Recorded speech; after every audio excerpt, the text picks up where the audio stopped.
Hello, and welcome to this briefing on to global affairs, international relations and geopolitics on Ideal Politics. This hour in perspective as Europe continues to battle with turbulent conflicts. Many are rattled by North Korea's calls for war preparing. In this briefing, we wish to explore whether North Korea is serious about war preparations, why South Korea should worry of an attack from the north, and finally why Kim Jong-un is fast preparing for war now. Let's get started. In addition to threatening war over even 0.001 millimeters of territorial encroachment, North Korean leader Kim Jong-un has labeled the South as his nation's principal enemy and dissolved organizations tasked with reconciliation and outreach. But does the vehement rhetoric indicate a significant change? AFP examines our current understanding. This week, after years of deteriorating relations, Pyongyang formally declared Seoul to be its principal enemy, disbanded organizations tasked with bringing the country together, and threatened to occupy the South in the event of conflict. This is a significant change because, according to Hong Min, a senior analyst at the Korea Institute for National Unification in Seoul, there was a back channel to keep it in control when there was risk of an armed conflict, but now there is none of that. He continued, saying that North Korea has eliminated any inter-Korean mechanisms to prevent conflicts from spiraling out of control. But before we continue, if you enjoy this content, please kindly support this channel by clicking on the like and subscribe button below to subscribe to the channel and to help YouTube learn of your preferences and enable you receive new video updates every time they are uploaded on this channel. Thank you. Let's get going. Think for a moment. North Korea has a real enemy in their South neighbors.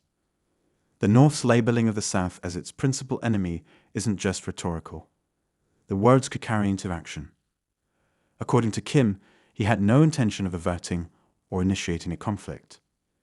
His forces recently conducted days of live-fire artillery drills in the region, and he has claimed that he will no longer acknowledge the northern limit line, which is the de facto maritime border between the two Koreas. This has led to a growing possibility of the two sides getting into a military skirmish, which could lead to a wider conflict, Hong stated. Furthermore, Pyongyang has been getting closer to Moscow. Washington and Seoul assert that Pyongyang has sent missiles to support Russia's war in Ukraine in return for assistance with their satellite program. As an editorial in the Hankyor newspaper this week noted, Seoul has pledged to respond to any provocation with a multiple times stronger reaction. This is a risky attitude. It is never wise for both South and North Korea to take a no-prisoners approach in inter-Korea dealings, it stated. As North Korea becomes more reckless, we hope that the government will focus its efforts to manage the situation, it continued. What comes next? According to Choi Ga-il, a military studies professor at Sanji University, the two Koreas are currently at the highest probability of being dragged into armed conflict. Let's say civilian and military casualties incur from a future northern provocation. We target the point of origin with shells. But will we also strike them with air power? Questioned he. Seoul's S-16 planes were in the air ready to strike, but then President Lee Myung-bak called it off in 2010, where the North shelled the isolated South Korean border island of Yeonpyeong, killing 4 people to prevent the situation from getting worse. Choi stated, but given hawkish calls from Seoul's leadership, there's no guarantee that air power will not be used if we have a similar incident. The peninsula might reach a full-fledged war in the worst-case scenario, he added, due to Pyongyang's response.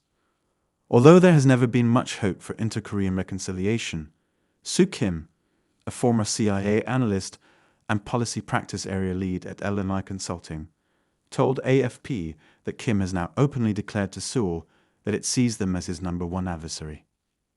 He's not only closed the door to rapprochement, he's put a padlock on it to make it clear to the South Koreans where he stands on their relationship, she stated. However, she asserted that Pyongyang's new rhetoric does not necessarily change the calculus for North Korea. Long-term missile and nuclear development has been underway in Pyongyang, and Kim Jong-un has been waiting for the right time to carry out his eagerly awaited 7th nuclear test. These weapons weren't developed overnight, and the Kim regime's plans to use them as tools of coercion, threats, and bargaining have been their modus operandi for decades, she said. In exchange, Russia has shielded North Korea from responsibility and appears to be assisting it in advancing its illicit weapons programs at this time. North Korea's recent advances on its advanced missile systems and military satellites may be attributed to Russian aid. More generally, any US notion that either country is isolated by Western sanctions is gradually but clearly being undermined by the burgeoning cooperation between Russia and North Korea. Worse still, each time a weapon from North Korea takes the life of a Ukrainian, Pyongyang's weapons business is being promoted to any aggressor with spare cash. Given the historical ties between Iran and North Korea, it is not surprising that Hamas is allegedly still using North Korean weapons today. Kim's finances might be replenished by North Korea's armaments manufacturing industry, as demand for its products is soaring globally. It's regrettable that in the midst of all of this, the US government doesn't appear to have any innovative North Korea policies other than finger-wagging. Although the Biden administration has strengthened relations with South Korea and Japan, alliance management is by no means adequate. To replace Ambassador Sung Kim, who departed last month, the State Department ought to designate a special representative from North Korea at the very least. It is evident that China, Russia, North Korea, and Iran are collaborating to strengthen their military might to battle in the Middle East and Ukraine for many years to come. Not even leaders in Washington and Brussels can pledge to help Ukraine through the end of the month. It will not be feasible to formulate a meaningful response until the West recognizes the interconnectedness of these crises. Looking back, the secluded state has maintained for decades that its objective is to peacefully reunite with its fellow countrymen in South Korea. Now that the world is focused on the crises in the Middle East and Ukraine, Kim has officially abandoned that aim, painting his neighbors as the enemy and stepping up his nuclear threats and tests. This has raised concerns about whether Kim is prepared to ignite yet another catastrophe. While harsh rhetoric and threats are nothing new from North Korea, which was headed by Kim's father and grandfather before him, two prominent American analysts claim that Kim's most recent actions go beyond normal bluster and raise the possibility that he is planning an assault on South Korea, a treaty partner of the United States. In a highly discussed piece published this month on the American website 38 North, former State Department official Robert L. Carlin and nuclear scientist Siegfried Hecker stated, "We believe that, like his grandfather in 1950, Kim Jong-un has made a strategic decision to go to war." The analysis, along with Kim's ongoing acts, has sparked a heated discussion regarding the appropriate level of concern for the globe.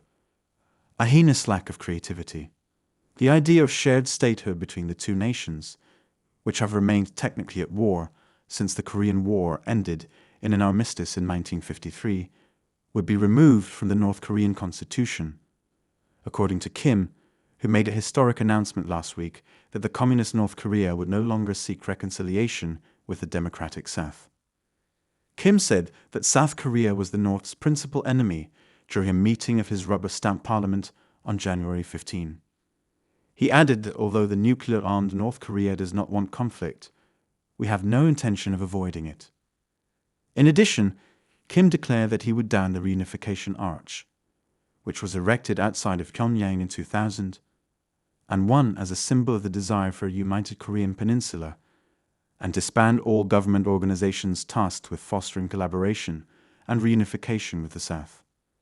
Since the year began, the situation on the Korean peninsula has gotten worse.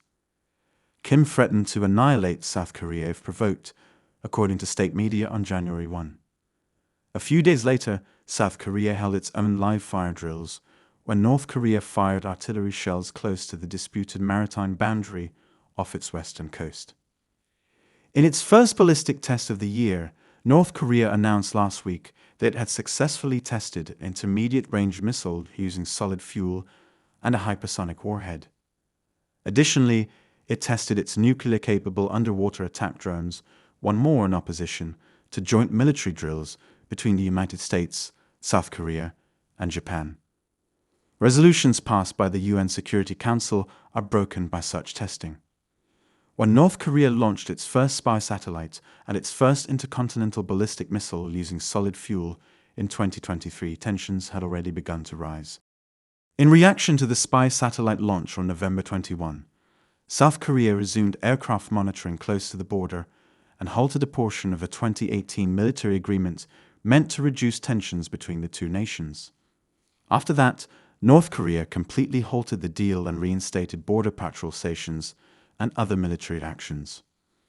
Along with strengthening its connections with Russia, where Kim met with President Vladimir Putin last year during his first overseas visit since before the COVID-19 pandemic, North Korea has also continued to maintain tight ties with China. Russia declared that North Korea was a very important partner, and that the two nations were strengthening relations in all sectors, including sensitive ones, last week while the foreign minister of North Korea was visiting Moscow. Both North Korea and the United States deny providing Russia with artillery and missiles for its conflict in Ukraine, as claimed by the United States and its allies.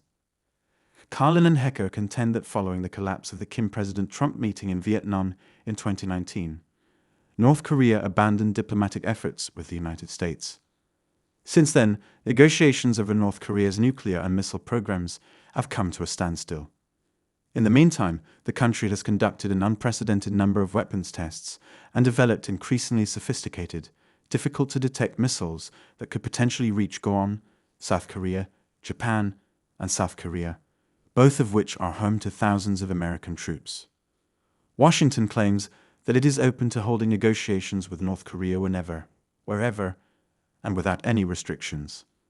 However, it also issues a warning, saying that any strike by North Korea on the United States or its allies will result in an overwhelming reaction and the overthrow of Kim's dictatorship. Carlin and Hecker argue that it would be disastrous and fundamental misreading of Kim's view of history to assume that threat will prevent Kim from acting. Experts on North Korea generally concur that the situation on the Korean peninsula is becoming more perilous and that Pyongyang has modified its strategy recently in order to challenge the United States on the international scene by relying more on backing from China and Russia. The director of the Council on Foreign Relations U.S.-Korea Policy Program and senior fellow for Korea Studies, Scott Snyder, stated that there is a greater willingness to come into confrontation with South Korea because there is a feeling it is protected. Yoon Suk-yeol, the conservative president of South Korea, was elected in 2022 and has since adopted a more assertive stance against North Korea than his predecessor. Yang Moo-jin, the president of the University of North Korean Studies in Seoul, stated that the two leaders are shutting down dialogue and more ready to show their military might. However, the majority of analysts disagree with Carlin and Hecker that North Korea is about to start a conflict, arguing that Kim may be timing his provocations to coincide with this year's elections in South Korea and the United States, and that they are still primarily intended to force other nations to negotiate. They speculate that Kim, who spends lavishly on military projects, might also be attempting to support his dictatorship in the face of instability at home, where there are allegations of hunger and a faltering economy. Kim will keep hurling word bombs to maintain a high level of tension, according to Shin Byung-chul, the former defense minister of South Korea. However, I think Kim Jong-un is unable to follow through on his statements, as his leadership will suffer greatly if he initiates a significant military provocation and is stopped by the United States and South Korea. Coalition. Experts warn that unintentional confrontation or a more focused attack might always occur, citing incidents like this month's North Korean shelling as evidence. Professor Lami Kim of the Daniel K. Inouye Asia-Pacific Center for Security Studies in Honolulu stated, "Things can quickly get out of control. Shellings and minor incitements have the potential to be extremely harmful. However, North Korea faces several obstacles in its path of planned warfare. South Korea's conventional weapons are superior to the North's, and the North does not have the food or oil stocks necessary to fight such a war." Yang stated that China and Russia, who would rather keep things as they are the key reasons why North Korea does not have their support. As the US-South Korea extended deterrence alone cannot control and stop North Korea's aggressions, he stated the US should capitalize on China's influence over North Korea. People like Margie Kim, who claim that it would be suicidal for Kim to attack the South, are unimpressed with his rhetoric in South Korea. Seoul resident Kim stated Kim Jong-un cannot be serious with his bluffing about going to war against South Korea. I cannot take his threats seriously because I have heard it repeatedly. That brings us to a close for the time being. I appreciate you watching. See you in the next video.